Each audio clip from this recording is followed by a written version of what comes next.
गजाननं भूतगणादिसेवितं कवित्तजम्बूफलसारभक्षितं उमासुतं शोकविनाशकारणं नमामि विघ्नेश्वरपादपङ्कजम्। ॐ सदाशिवसमारम्भां शङ्कराचार्यमध्यमाम् अस्मदाचार्यपर्यन्तां वन्दे गुरुपरम्पराम्। ॐ शुक्लाम्बरधरं विष्णु शशिवर्णं चतुर्भुजं प्रसन्नवदनं ध्यायेत् सर्वविघ्नोपशान्तये। ॐ त्वमेव माता च पिता त्वमेव बन्धुश्च सखा त्वमेव विद्या द्रविणं त्वमेव सर्वं मम देवदेव। നമ്മൾ 14ാമത്തെ ശ്ലോകം വരെ പഠിച്ചു അല്ലേ? എല്ലാവരും നന്നായിട്ട് ചൊല്ലുന്നുണ്ട്. നമ്മളിവിടെ ചൊല്ലുമ്പോൾ ഒന്ന് ശ്രദ്ധിച്ചിരുന്നാൽ മതി. അപ്പോൾ ഒന്നുകൂടെ നന്നായിട്ട് അക്ഷര സ്ഫുടതയോടുകൂടി അക്ഷരത്തെറ്റ് കൂടാതെ ഓരോ വാക്കുകൾക്ക് നീട്ടലും കുറുക്കലും ഒക്കെ ഉള്ളത് അതുപോലെ തന്നെ ചൊല്ലാൻ പറ്റും. അതൊക്കെ ഒന്നുകൂടെ ഒന്ന് ശ്രദ്ധിച്ചാൽ മതി. എല്ലാവരും നന്നായിട്ട് ചൊല്ലുന്നുണ്ട്. ഇത്രയും കുട്ടികൾ ഇത്രയും നന്നായിട്ട് ഫോളോ ചെയ്യുന്നു എന്നറിഞ്ഞതിൽ തന്നെ വലിയ സന്തോഷമാണ്. എന്നാലും കുറച്ചുകൂടെ ഇമ്പ്രൂവ് ആയി വരാം. ഓക്കെ, ശ്ലോകങ്ങൾ വ്യക്തമാവാത്തതുണ്ടെങ്കിൽ നിങ്ങൾക്ക് വീണ്ടും വീണ്ടും ചോദിക്കാം. എത്ര നേരം വേണമെങ്കിലും ശ്ലോകം ആവർത്തിച്ച് ചൊല്ലാം. ഓക്കെ, ഇന്ന് നമ്മൾ 15ാമത്തെ ശ്ലോകത്തിലേക്കാണ് പോകുന്നത്. 14 വരെ നമ്മൾ കണ്ടു. അതായത് കൗരവപക്ഷത്തുള്ളവരെല്ലാവരും ഭീഷ്മരൊരു പേടിപ്പെടുത്തുന്ന സിംഹനാദം പോലെയുള്ള ഒരു ശംഖ് മുഴക്കി.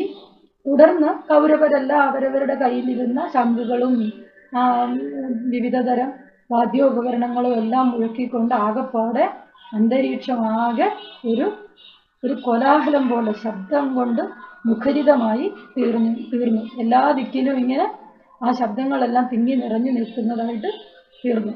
പിന്നെ അപ്പോൾ അതിനുശേഷം വെള്ളക്കുതിരകളെ പൂട്ടിയ രഥത്തിലിരുന്ന് അല്ലേ, കൃഷ്ണനും പാണ്ഡവനും അതായത് അർജുനനും ദിവ്യങ്ങളായ ശംഖുകളെ മുഴക്കി. അതാണ് 14ാമത്തെ ശ്ലോകത്തിൽ നമ്മൾ പഠിച്ചത്. ഇനിയും 15ാമത്തെ ശ്ലോകമാണ്. പാഞ്ചജന്യം ഹൃഷീകേശോ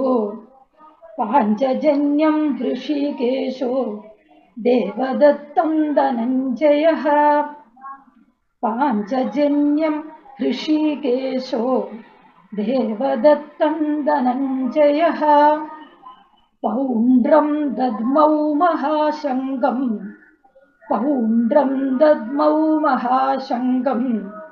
ഭീമകർമാവൃകോദരഃ.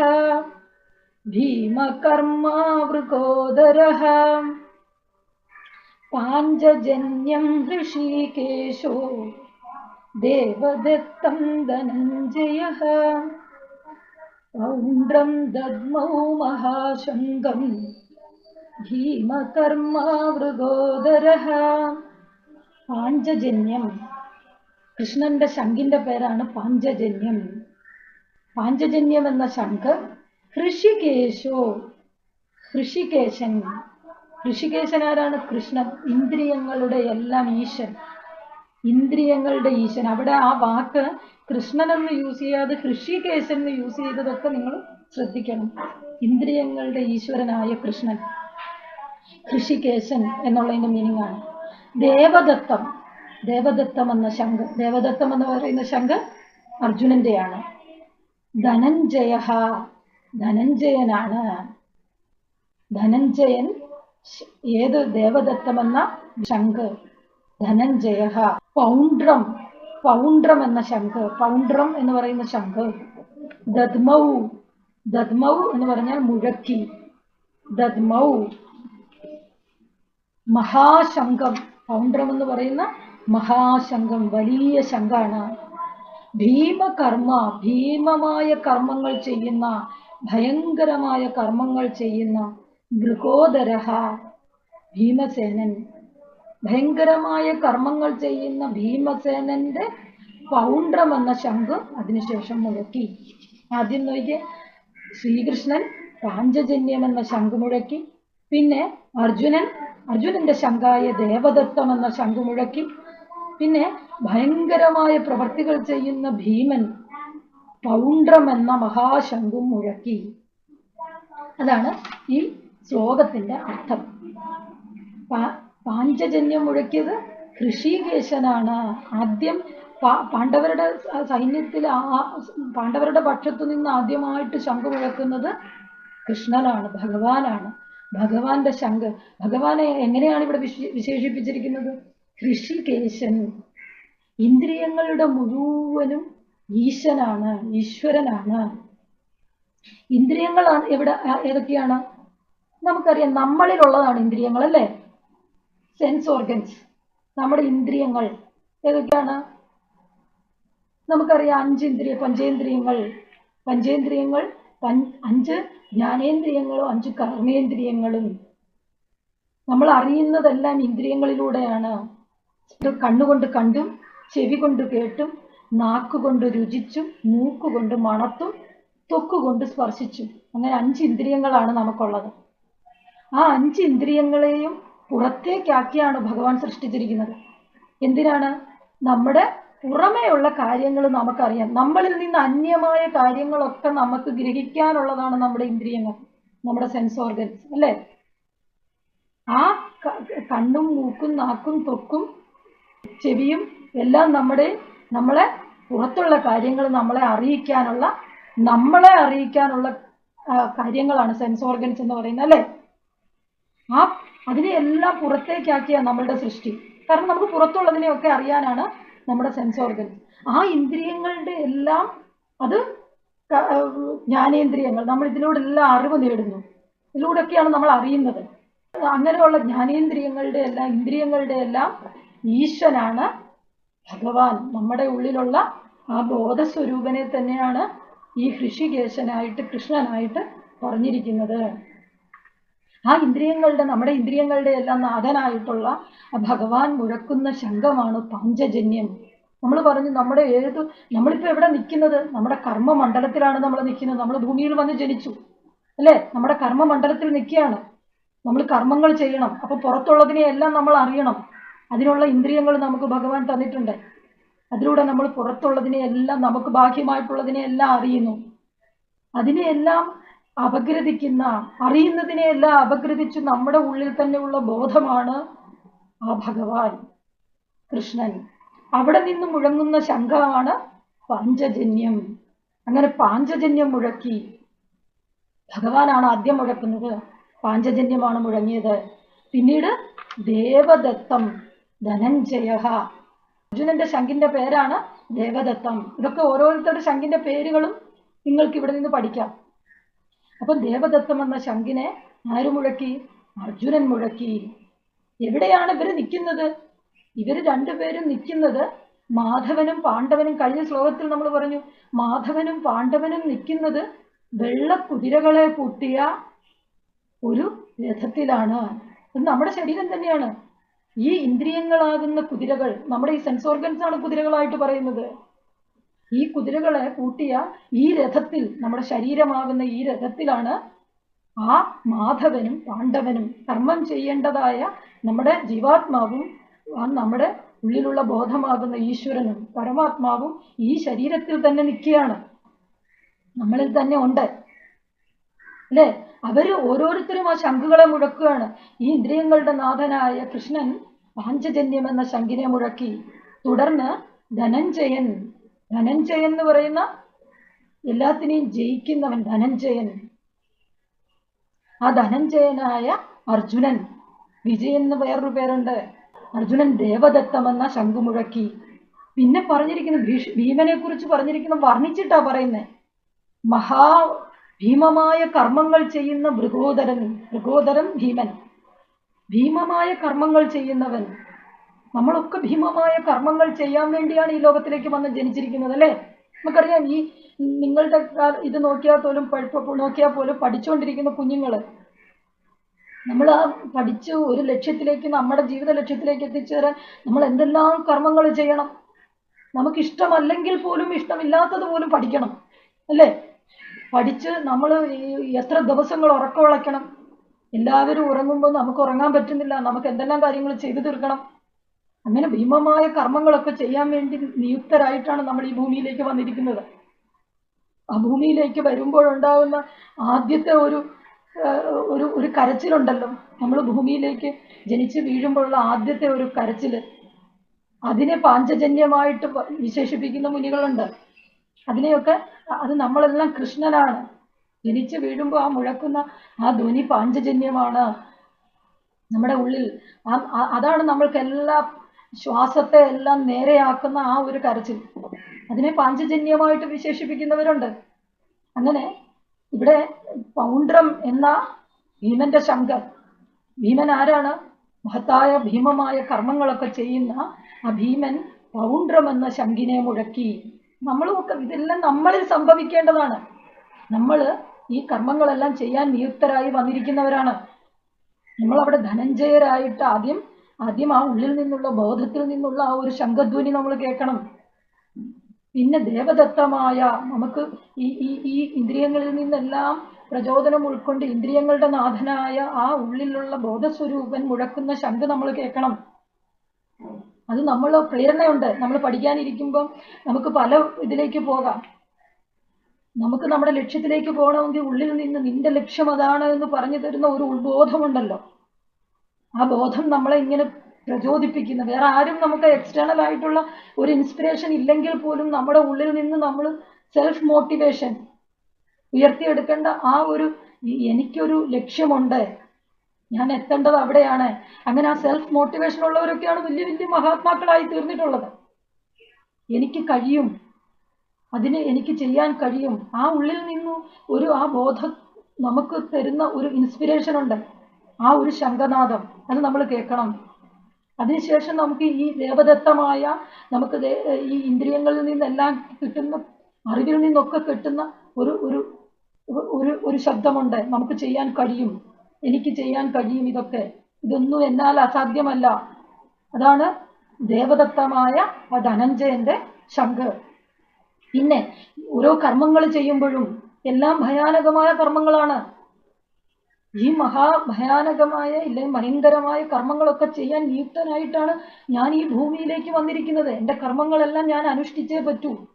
അതൊക്കെ ഞാൻ ചെയ്യണം, എന്നാലേ എൻ്റെ ജീവിത ലക്ഷ്യത്തിലേക്ക് എത്തൂ. ഇതൊന്നും നിസാരമായ കാര്യമല്ല. എല്ലാ സുഖങ്ങളും അനുഭവിച്ചുകൊണ്ട് എപ്പോഴും തിന്നും കുടിച്ചും മാത്രം കിടന്നുറങ്ങി നമുക്ക് ജീവിത ലക്ഷ്യം നേടാൻ നമുക്ക് പറ്റില്ല. അതുകൊണ്ട് ഈ കർമ്മങ്ങളെല്ലാം ചെയ്യാൻ നമ്മൾ ബാധ്യസ്ഥരാണ്. ആ കർമ്മം ചെയ്യുമ്പോഴുണ്ടാകുന്ന ഒരു സന്തോഷമുണ്ടല്ലോ, അവിടെ കിട്ടുന്ന അതാണ് ആ പൗണ്ഡ്രം എന്ന മഹാശംഖ്. ആ ശംഖധ്വനി നമുക്കവിടെ കേൾക്കാം. ഇതെല്ലാം നമ്മളിൽ സംഭവിക്കണം. ഭീമൻ, മഹാകർമ്മങ്ങൾ ചെയ്യുന്ന ഭീമൻ പൗണ്ഡ്രം എന്ന ആ ശംഖ് മുഴക്കി. നമുക്ക് ആ ശ്ലോകങ്ങൾ ഒന്നുകൂടെ ചൊല്ലാം. പാഞ്ചജന്യം ഋഷികേശോ ദേവദത്തം ധനഞ്ജയഃ പൗണ്ഡ്രം ദദ്മൗ മഹാശംഖം ഭീമകർമ്മ മൃഗോദരഃ. ഈ ശ്ലോകത്തിന്റെ തുടർച്ചയാണ് അടുത്തത്. ഇവര് പാണ്ഡവന്മാർ 5 പേരും ഓരോരോ ശംഖിനെ മുഴക്കുന്നതായിട്ടാണ് അടുത്തത്. ബാക്കി 3 പേരും യുധിഷ്ഠിരൻ, മൂത്തവരായ യുധിഷ്ഠിരനും പിന്നീട് ഏറ്റവും ഇളയ സഹോദരങ്ങളായ നകുല സഹദേവന്മാരും മുഴക്കിയ ശംഖിനെ കുറിച്ചുകൂടാണ് അടുത്ത ശ്ലോകം പറയുന്നത്. അപ്പൊ നമുക്ക് അടുത്ത ശ്ലോകം കൂടെ ഒന്ന് ചൊല്ലിപ്പോകാം. അപ്പൊ ഇതൊരു പൂർണ്ണമാകും. അതായിട്ട് നമുക്ക് ഇടണ്ട. ഇതിന്റെ പൂർണ്ണതയിലേക്ക് നമുക്ക് എത്താം. അടുത്ത ശ്ലോകം നമുക്ക് ചൊല്ലാം. അനന്ത വിജയം രാജ, അനന്ത വിജയം രാജ കുന്തിപുത്രോ യുധിഷ്ഠിരഃ. അനന്ത വിജയം രാജ കുന്തിപുത്രോ യുധിഷ്ഠിരഃ. നകുല സഹദേവശ്ച, നകുല സഹദേവശ്ച സുഘോഷമണിപുഷ്പകൗ, സുഘോഷമണിപുഷ്പകൗ. അനന്ത വിജയം രാജ കുന്തിപുത്രോ യുധിഷ്ഠിരഃ. നകുല സഹദേവശ്ച സുഘോഷമണിപുഷ്പകൗ. അനന്തവിജയം എന്ന ശംഖ്, അനന്തവിജയം അടുത്ത ശംഖിന്റെ പേരാണ്. അത് രാജാവ്, രാജാവായ, രാജാവായ കുന്തിപുത്രോ, കുന്തിയുടെ പുത്രനായിരിക്കുന്ന കുന്തിയുടെ പുത്രനായ യുധിഷ്ഠിരഃ, ധർമ്മപുത്രർ യുധിഷ്ഠിരൻ, നകുലഃ നകുലൻ, സഹദേവഃ ച സഹദേവനും, സഹദേവഃ ച സുഘോഷമണി പുഷ്പകൗ, സുഘോഷം എന്ന ശംഖും മണിപുഷ്പകം എന്ന ശംഖുങ്ങളെയും വിളിച്ചു. അതിനുശേഷം ഇപ്പം കൃഷ്ണനും അർജുനനും ഭീമനും അവരവരുടേതായ ശംഖുകൾ മുഴക്കി കഴിഞ്ഞ ശേഷം അനന്തവിജയം എന്ന ശംഖിനെ കുന്തിപുത്രനും രാജാവുമായ യുധിഷ്ഠിരനും നകുല സഹദേവന്മാർ സുഘോഷം മണിപുഷ്പകം എന്ന ശംഖുകളും മുഴക്കി. ഓരോരുത്തരുടെ ശംഖാണ്. യുധിഷ്ഠിരന്റെ ശംഖിന്റെ പേരാണ് അനന്തവിജയം, നകുലന്റെ ശംഖിന്റെ പേരാണ് സുഘോഷം, സഹദേവന്റെ ശംഖിന്റെ പേരാണ് മണിപുഷ്പകം. അനന്തവിജയം എന്ന ശംഖിനെയും ആരാണ് അനന്തവിജയം എന്ന ശംഖിനെ മുഴക്കിയത്? രാജാവായ, നമുക്കറിയാം യുധിഷ്ഠിരൻ രാജാവാണോ ശരിക്കും ഇപ്പോൾ? അല്ല, യുധിഷ്ഠിരന് രാജ്യമൊന്നുമില്ല. ആ രാജ്യത്തിന്റെ പേരിലാണ് ഇപ്പൊ യുദ്ധം നടക്കുന്നത്. പക്ഷെ ഇവിടെ സഞ്ജയനാണ് പറഞ്ഞു കൊടുക്കുന്നത് ധൃതരാഷ്ട്രരോട്. ഇങ്ങനെ നടന്ന സംഭവങ്ങളൊക്കെ പറഞ്ഞു കൊടുക്കുകയാണ്. നമ്മൾ ആദ്യം കണ്ടു സഞ്ജയ ഉവാച, സഞ്ജയനാണ് ഇതൊക്കെ പറഞ്ഞുകൊണ്ടിരിക്കുന്നത്, ഈ ശ്ലോകങ്ങളൊക്കെ. അപ്പൊ സഞ്ജയനാണ് പറഞ്ഞു കൊടുക്കുന്ന രാജാവായ കുന്തിപുത്രനായ യുധിഷ്ഠിരൻ അനന്തവിജയം എന്ന ശംഖിനെ മുഴക്കി. അതായത് സഞ്ജയൻ രാജാവാകാൻ എന്തുകൊണ്ടും യോഗ്യൻ യുധിഷ്ഠിരനാണെന്ന് ഇതിലൂടെ പറഞ്ഞു വെക്കുകയാണ്. അങ്ങനെയുള്ള ആ യുധിഷ്ഠിരൻ അനന്തവിജയം എന്ന ശംഖിനെ മുഴക്കി. തുടർന്ന് നകുലനും സഹദേവനും എന്ന് പറയുന്ന സഹദേവനും സുഘോഷം മണിപുഷ്പകവും, സുഘോഷമെന്നും മണിപുഷ്പകവും എന്നും പറയുന്ന ശംഖുകളെയും മുഴക്കി. അതാണ് ഈ ശ്ലോകത്തിന്റെ അർത്ഥം. നമ്മൾ കണ്ടു ഇതിന്റെ അതായത് നമ്മളെല്ലാം ഈ കർമ്മം ചെയ്യാൻ മഹത്തായ കർമ്മം ചെയ്യാൻ ഇവിടെ വന്നിരിക്കുകയാണല്ലേ. ഈ ഭൂമിയിലേക്ക് നമ്മളുടെ ജന്മ ഉദ്ദേശം പോലും കർമ്മം ചെയ്യുക, നമ്മളിലേക്ക് നിക്ഷിപ്തമായിരിക്കുന്ന കർമ്മങ്ങളെ ചെയ്ത് മുന്നോട്ട് പോവുക. അങ്ങനെ മുന്നോട്ട് പോകുമ്പോൾ മഹത്തായ കർമ്മങ്ങൾ ചെയ്യുന്ന ഭീമൻ പൗണ്ഡ്രം എന്ന ശംഖിനെ മുഴക്കിയെന്ന് പറഞ്ഞു. അതിനുശേഷം എത്ര അടുക്കോട് കൂടിയാണ് ഇവിടെ ശംഖ് മുഴക്കുന്നത്, ഓരോന്നും എത്ര അടുക്കോട് കൂടിയാണ് പറഞ്ഞിരിക്കുന്നതെന്ന് നോക്കുക. അതിനുശേഷം നമ്മൾ ആ കർമ്മങ്ങൾ, മഹത്തായ കർമ്മങ്ങൾ ശ്രദ്ധയോട് നമ്മൾ ചെയ്തു കഴിഞ്ഞാൽ നമുക്ക് കിട്ടുന്നത് അനന്തം വിജയമായിരിക്കും, സുനിശ്ചിതമാണ്. നമ്മൾ നമ്മുടെ കർമ്മങ്ങൾ ശ്രദ്ധയോടെ ആ കർമ്മകുശലതയോടുകൂടി ചെയ്താൽ വിജയം സുനിശ്ചിതമായിരിക്കും എന്നുള്ളതാണ് ഇവിടെ പറയുന്ന അനന്ത വിജയം എന്ന ശംഖാണ് പിന്നെ മുഴങ്ങുന്നത്.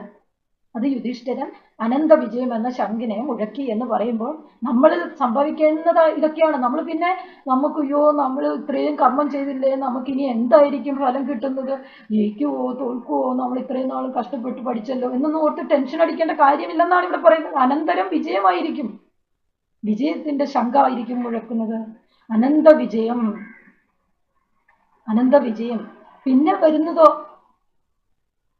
യുധിഷ്ഠിരൻ ശംഖ് മുഴക്കി കഴിഞ്ഞ് പിന്നെ നകുലനും സഹദേവനുമാണ്. സുഘോഷവും. പിന്നെ വിജയത്തിലേക്ക് എത്തിയ സുഘോഷമായിരിക്കും, അത് നല്ല ഘോഷമായിരിക്കും. മണിപുഷ്പകം. പിന്നീട് മണിപുഷ്പം നമ്മൾ വിജയത്തിലെത്തിയാൽ നമുക്ക് പല അവാർഡുകളും നല്ല നല്ല കൺഗ്രാജുലേഷൻസ് നമുക്ക് കിട്ടും ഇല്ലേ. പിന്നീട് നമുക്ക് അതിന് നമ്മുടെ വിജയത്തിനനുസരിച്ചുള്ള അവാർഡുകൾ നമുക്ക് കിട്ടും. അതൊക്കെയാണ് ഇതിനെ ഉദ്ദേശിച്ചിരിക്കുന്നത്. അങ്ങനെ നമുക്കിതിനെ ചിത്രീകരിക്കാം.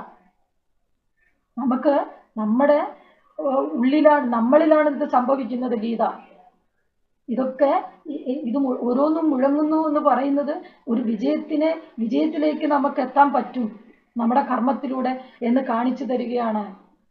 അപ്പൊ ഇവിടുത്തെ നോക്കിയോ, എന്തടുക്കും ചിട്ടയുമായിട്ടാണ് ഇവിടുത്തെ ശംഖുധ്വനികൾ മുഴങ്ങുന്നത്. പാണ്ഡവപക്ഷത്ത് ആദ്യം ഭഗവാനിലാണ് തുടങ്ങുന്നത്, പിന്നെ അർജുനൻ, ഭീമൻ, യുധിഷ്ഠിരൻ, നകുല സഹദേവന്മാർ, അങ്ങനെ ഓരോരുത്തരും ഇങ്ങനെ ശംഖുകൾ മുഴക്കുകയാണ്. ഇതൊക്കെ നമ്മുടെ കർമ്മങ്ങൾ എത്ര ഡിസിപ്ലിൻഡ് ആയിട്ട് അടുക്കും ചിട്ടയോടും കൂടി ആ കർമ്മത്തിൽ ശ്രദ്ധയോടുകൂടി മുന്നോട്ട് പോയാൽ നമുക്ക് പിന്നെ ഒന്നിനെക്കുറിച്ച് ഓർത്ത് വറി ചെയ്യേണ്ട ആവശ്യമില്ല. നമ്മളെല്ലാം വിജയത്തിലേക്ക് എത്തും. അത് ആ വിജയത്തിൽ എത്തിയില്ലല്ലോ എന്ന് പോലും ടെൻഷൻ ആവണ്ട, അതിൻ്റെ പോലും ആവശ്യം വരുന്നില്ല. അവിടെ നമുക്ക് വിജയത്തിലെത്താൻ കഴിയും.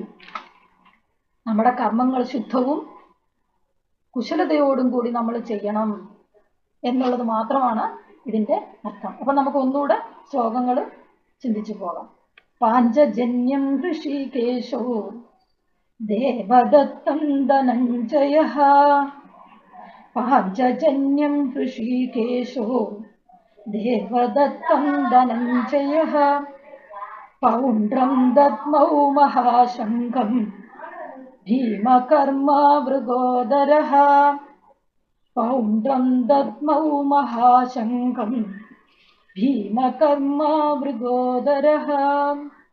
അനന്തവിജയം രാജാ കുന്തിപുത്രോ യുധിഷ്ഠിരഃ. അനന്തവിജയം രാജാ കുന്തിപുത്രോ യുധിഷ്ഠിരഃ. നകുലഃ സഹദേവശ്ച നകുലഃ സഹദേവശ്ച സുഘോഷമണിപുഷ്പകൗ സുഘോഷമണിപുഷ്പകൗ. ഇനി ഓരോരുത്തർ ചൊല്ലാവോ? ഇനി ഞാൻ ചൊല്ലാം. ചൊല്ലിക്കോളൂ. പാഞ്ചജന്യം ഹൃഷികേശോ ദേവദത്തം ധനഞ്ജയഃ. പൗണ്ഡ്രം ദദ്മൗ മഹാശംഖം ഭീമകർമ്മവൃകോദരഃ. Very good. അനന്തവിജയം രാജാ കുന്തിപുത്രോ യുധിഷ്ഠിരഃ. നകുലഃ സഹദേവശ്ച സുഘോഷ മണിപുഷ്പകൗ. നകുലഃ സഹദേവശ്ച സുഘോഷമണിപുഷ്പകൗ സുഘോഷമണിപുഷ്പകൗ. കുന്തിപുത്രോ എങ്ങനെയാണ്? ആരാണ് ചൊല്ലുന്നത്? ഞാൻ ചൊല്ലിക്കോട്ടെ. ചൊല്ലിക്കോളൂ. പാഞ്ചജന്യം ഹൃഷികേശോ ദേവദത്തം ധനഞ്ജയഃ. പൗണ്ഡ്രം ദദ്മൗ മഹാശങ്കം ഭീമകർമാ വൃകോദരഃ. അനന്തി വിജയം രാജാ കുന്തിപുത്രോ യുധിഷ്ഠിരഃ. നകുലഃ സഹദേവശ്ച സുഘോഷമണിപുഷ്പകൗ. കുന്തിപുത്രോ കുന്തിപുത്ര എന്നല്ല, കുന്തിപുത്രോ യുധിഷ്ഠിരഃ. അവിടെ ഒരു നീട്ടുണ്ട്. കുന്തിപുത്രോ യുധിഷ്ഠിരഃ. ഓക്കെ, അടുത്ത ആരാണ്? Very good. അടുത്ത ആരാണ് ചൊല്ലുന്നത്? ഞാൻ പറഞ്ഞോട്ടെ. ചൊല്ലിക്കോളൂ. പാഞ്ചജന്യം ഹൃഷികേശോ ദേവദത്തം ധനഞ്ജയ. പൗണ്ഡ്രം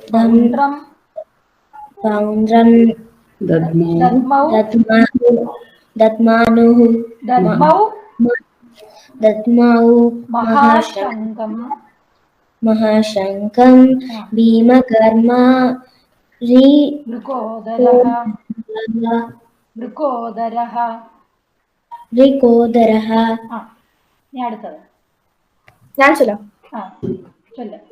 പാഞ്ചജന്യം ഹൃഷികേശോ ദേവദത്തം ധനഞ്ജയഃ. പൗണ്ഡ്രം ദദ്മൗ മഹാശങ്കം ഭീമകർമാ വൃകോദരഃ. അനന്തവിജയം രാജാ കുന്തിപുത്രോ യുധിഷ്ഠിരഃ. നകുലഃ സഹദേവശ്ച സുഘോഷമണിപുഷ്പകൗ. Very good. ഇനി ആരാണ് ചൊല്ലുന്നത്? ചൊല്ലിക്കോളൂ. പാഞ്ചജന്യം ഹൃഷികേശോ ദേവദത്തം ധനഞ്ജയഃ. പൗണ്ഡ്രം ദദ്മൗ മഹാശംഖം ഭീമകർമ്മവൃകോദരഃ. അനന്തവിജയം രാജാ കുന്തിപുത്രോ യുധിഷ്ഠിരഃ. നകുലഃ സഹദേവശ്ച സുഘോഷമണിപുഷ്പകൗ. സുഘോഷമണിപുഷ്പകൗ. Okay, very good. അതുപോലെ ഭീമകർമ്മ എന്നുണ്ട് കേട്ടോ. ഭീമകർമ്മ ഒരു നീട്ടുണ്ട്. ഭീമകർമ്മ മൃഗോദരഃ. Very good. ചൊല്ലിക്കോളൂ. ഞാൻ ചൊല്ലിക്കോട്ടെ. ചൊല്ലിക്കോളൂ. പാഞ്ചജന്യം ഋഷികേശോ ദേവദത്തം ധനഞ്ജയഃ. പൗണ്ഡ്രം ദദ്മൗ മഹാശങ്കം ഭീമകർമാ വൃകോദരഃ. അനന്തവിജയം രാജാ കുന്തിപുത്രോ യുധിഷ്ഠിരഃ. നകുലഃ സഹദേവശ്ച സുഘോഷമണിപുഷ്പകൗ. Very good. ഇനി ആരാണ് ചൊല്ലുന്നത്? ഞാൻ ചൊല്ലിക്കോട്ടെ. ചൊല്ലിക്കോളൂ. पाञ्चजन्यं हृषीकेशो देवदत्तं धनञ्जयः पौण्ड्रं दद्मौ महाशङ्कं भीमकर्मावृकोदरः अनन्तविजयं राजा कुन्तीपुत्रो युधिष्ठिरः नकुलः सहदेवश्च सुघोषमणिपुष्पकौ സുഘോഷ മണിപുഷ്പകൗ. സുഘോഷ എന്നില്ല, അവിടെ നീട്ടില്ല. സുഘോഷ മണിപുഷ്പകൗ. Very good. ഇനിയും ചൊല്ലിക്കോളൂ. पाञ्चजन्यं ऋषिकेशो देवदत्तं धनञ्जयः पौण्ड्रं दद्मौ महाशङ्कं भीमकर्मावृकोदरः अनन्तविजयं राजा कुन्तीपुत्रो युधिष्ठिरः नकुलः सुघोषमणिपुष्पकौ. Very good. ഇനി ആരാണ് ചൊല്ലുന്നത്? Ma'am, can I? ഓക്കെ ചൊല്ലിക്കോളൂ. पाञ्चजन्यं हृषीकेशो देवदत्तं धनञ्जयः पौण्ड्रं दद्मो महाशङ्खं भीमकर्मावृकोदरः अनन्तविजयं राजा कुन्तीपुत्रो युधिष्ठिरः नकुलः सहदेवश्च सुघोषमणिपुष्पकौ. സുഘോഷമണിപുഷ്പകൗ. സുഘോഷമണിപുഷ്പകൗ. സു ആണ്, സായാണ്, ഷു അല്ല കേട്ടോ മോളെ. കറക്റ്റ് ആയിക്കോളൂ. സുഘോഷ മണിപുഷ്പകൗ. ഓക്കെ. ഇനി ചൊല്ലാനോ ആർക്കെങ്കിലും താല്പര്യമുണ്ടോ ഇപ്പൊ ചൊല്ലാൻ? ഇല്ലെങ്കിൽ എല്ലാവർക്കും മനസ്സിലായല്ലോ ശ്ലോകങ്ങള്? ചൊല്ലി പഠിക്കണം കേട്ടോ. എനിക്കൊരു ഡൗട്ട് ഉണ്ട് മാഡം, പ്ലീസ്. അതെ, എനിക്കറിയില്ല, ഞാൻ ചോദിക്കുന്നേ ഉള്ളൂ. നമ്മൾ പാഞ്ചജന്യം ഋഷികേശോ എന്നാ മാഡം ഉച്ചരിച്ചത്. അത് ഭഗവാന്റെ ഒരു പര്യായപദമായിട്ടാണ് എനിക്ക് മനസ്സിലായത്. അത് എന്തുകൊണ്ടാണ് ഋഷി എല്ലായിടത്തും നമ്മൾ കേശഹ, ധനഞ്ജയ, ദുർഗോദരഹ അങ്ങനെ പറയുമ്പോ ഇവിടെ എന്തുകൊണ്ട് നമ്മൾ കേശോ എന്ന് വായിക്കുന്നു എന്ന് പറഞ്ഞു തന്നാൽ കൊള്ളായിരുന്നു. ഋഷി കേശോ എന്ന് തന്നെ വായിക്കണം അപ്പൊ അതിലെയോ? അവിടെ ഋഷി കേശോ എന്നാ. അത് ശരി. Okay okay, thank you. ഋഷികേശോ ദേവദത്തം ധനഞ്ജയ. അത് പുല്ലിംഗ ശബ്ദങ്ങളെല്ലാം അഹ അഹ അഹ വെച്ചാണ് പറയുന്നത്. ഇപ്പം നമ്മൾ കേശുഹു എന്നാണ് പറയുന്നത്. ഹുഹു എന്ന് വരും, മനസ്സിലായോ? ഉകാരാന്തം വരുന്നതിന് ഒരു വിസർഗം ഇടും. അതുപോലെ പുല്ലിംഗ ശബ്ദങ്ങൾക്കെല്ലാം ഉണ്ട്. അകാരാന്തം വരുന്നത് അഹ അഹ അഹ ശബ്ദം. ധനഞ്ജയ, കൃഷ്ണ അങ്ങനെ പറയത്തുള്ളൂ പുല്ലിംഗ ശബ്ദങ്ങളെല്ലാം. അതേസമയം സ്ത്രീലിംഗ ശബ്ദങ്ങളാണെങ്കിൽ ഈകാരാന്തം വരുന്നതുണ്ട്, ആകാരാന്തം വരുന്നതുണ്ട്. അകാരാന്തം അല്ലത് ആകാരാന്തം. സംസ്കൃതത്തിൽ അങ്ങനെ കുറെ ഉണ്ട്, നമ്മൾ കുറെ പഠിക്കാനുണ്ട്. പക്ഷെ അത്രയൊന്നും സംസ്കൃതത്തിൽ ജ്ഞാനമില്ല. എങ്കിലും ഇവിടെ ഋഷികേശോ എന്ന് പറഞ്ഞാൽ ഇന്ദ്രിയങ്ങളുടെ എല്ലാം ഈശനായ കൃഷ്ണൻ, ഋഷികളുടെ എല്ലാം ഈശനായ കൃഷ്ണൻ എന്നുള്ളതാണ് അവിടെ വന്നിരിക്കുന്നത്. അതൊരു വിശേഷണമാണ്, അതൊരു പ്രത്യേക പദമല്ല, ആ ഒരു വിശേഷണമാണ് വന്നിരിക്കുന്നത്. അതുപോലെ തന്നെ ഇവിടെ വന്നിരിക്കുന്നത് ഭീമകർമ്മ. മൃഗോദരക എന്നുള്ളത് നാമമാണ്, പക്ഷെ അതൊരു വിശേഷണമാണ് ഭീമകർമ്മ എന്ന്. അവിടെ അതാണ് ഉച്ചരിക്കുന്നത്. ഭീമകർമ്മ എന്നാണ് വന്നിരിക്കുന്നത്. ഭീമകർമാഹ എന്നല്ല, കർമ്മഹ എന്നല്ല വന്നിരിക്കുന്നത്. ഒരാളുടെ നാമപദം വരുമ്പം അവിടെ വിസർഗങ്ങളൂടെ ചേർത്താണ് പുല്ലിംഗത്തിനെല്ലാം വരാറുള്ളത്. ഇത് ഋഷികേശ് എന്ന് പറയുന്നത് ഒരു വിശേഷണമായിട്ടാണ്. ഭഗവാനെ ഒരു ഇന്ദ്രിയങ്ങളുടെ എല്ലാം ഈശനായ കൃഷ്ണൻ എന്നുള്ള ഒരു വിശേഷണത്തിലാണ് ഇവിടെ ഉപയോഗിച്ചിരിക്കുന്നത് എന്നാണ്. എനിക്കും ഇതിന് സംസ്കൃതത്തിലൊന്നും വലിയ പരിജ്ഞാനമൊന്നുമല്ല, ചെറുതായിട്ടൊക്കെ പഠിച്ചിട്ടുണ്ട്, ചെറുതായിട്ടേ ഉള്ളൂ. അതിന്റെ ഒക്കെ ഇത് വെച്ച് നമ്മളങ്ങ് പറയുന്നതേ ഉള്ളൂ ഇതിനകത്ത്. അപ്പൊ ഇന്ന് ഇച്ചിരി കൂടുതൽ സമയം എടുത്തതിന് ക്ഷമ ചോദിക്കുന്നു. അപ്പൊ കുഞ്ഞുങ്ങളെല്ലാവരും നന്നായിട്ട് ചൊല്ലി പഠിക്കണം. അതുപോലെ തന്നെ ഞാൻ ഈ ചൊല്ലുന്ന കൂട്ടത്തിൽ ആരെങ്കിലും ഒരാൾ അൺമ്യൂട്ട് ചെയ്ത് കൂടെ ചൊല്ലുവാണെങ്കിൽ, ഞാൻ തന്നെ രണ്ടാമത് ആവർത്തിക്കുമ്പോഴൊക്കെ ഒരാൾ ആവർത്തിക്കുകയാണെങ്കിൽ അത് കൂടുതൽ കുഞ്ഞുങ്ങൾക്ക് തന്നെ അതൊരു പ്രയോജനപ്പെടും. നമ്മൾ ചൊല്ലി തരുമ്പോൾ ആദ്യത്തെ സമയത്ത് തന്നെ നിങ്ങൾ ആരെങ്കിലും ഒരാൾ അൺമ്യൂട്ട് ചെയ്ത്, അപ്പോൾ വലിയ ഡിസ്റ്റർബൻസ് ഉണ്ടാകത്തുമില്ല. അങ്ങനെ നമുക്ക് പഠിക്കാം. ആർക്കെങ്കിലും ഈ ശ്ലോകങ്ങളിലൊക്കെ ഇതുപോലെ എന്തെങ്കിലും ഒരു അക്ഷരങ്ങളൊക്കെ മനസ്സിലാകാതെ സംശയങ്ങളുണ്ട്, വീണ്ടും വീണ്ടും അടുത്ത ക്ലാസ്സിലാണേലും ചോദിച്ചാലും പറഞ്ഞ് നമുക്ക് ക്ലിയറായി നല്ലപോലെ ശ്ലോകങ്ങൾ പഠിച്ചു പോകാം. ഓക്കെ. നമസ്തേ. Malika ma'am.